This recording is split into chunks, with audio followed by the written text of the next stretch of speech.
More than 7 months into the conflict ignited by Hamas's attack on October 7, Israeli forces are battling Palestinian militants in Gaza's far southern Rafah and new flashpoints in the northern and central areas of the besieged territory.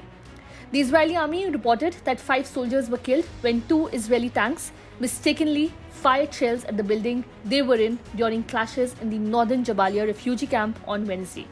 5 soldiers of the 202nd Paratrooper Battalion were killed last night in a mass casualty incident as a result of friendly fire, the military stated, adding that 7 other troops were wounded.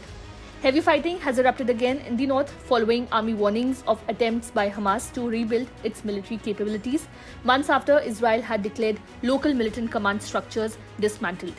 Israeli warplanes targeted multiple areas across Gaza overnight, including Gaza City, Zaytoun in the south, Jabalia and the Nuseirat refugee camp.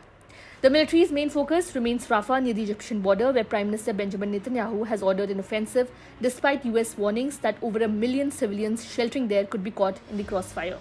Netanyahu defended the offensive on Wednesday, stating, "We have to do what we have to do," and insisted that mass evacuations had averted a feared humanitarian catastrophe. Netanyahu reiterated that any post-war planning for Gaza is empty talk until Hamas is defeated. In contrast, Defense Minister Yoav Gallant called on Netanyahu to publicly declare that Israel will not establish civilian control over the Gaza Strip. Gallant emphasized that the day after Hamas will only be achieved with Palestinian entities taking control of Gaza, accompanied by international actors. Hamas chief Ismail Haniyeh maintained that the Hamas movement is here to stay and that the future governance of Gaza will be decided by Hamas and other Palestinian factions. In a televised address, Haniyeh repeated Hamas's demands in stalled truce talks, which include a permanent ceasefire, withdrawal of Israeli forces, a hostage prisoner exchange, the return of displaced persons, reconstruction, and lifting the siege of Gaza. Israel's military campaign in Gaza has also seen 278 Israeli troops killed since the ground offensive began on October 7.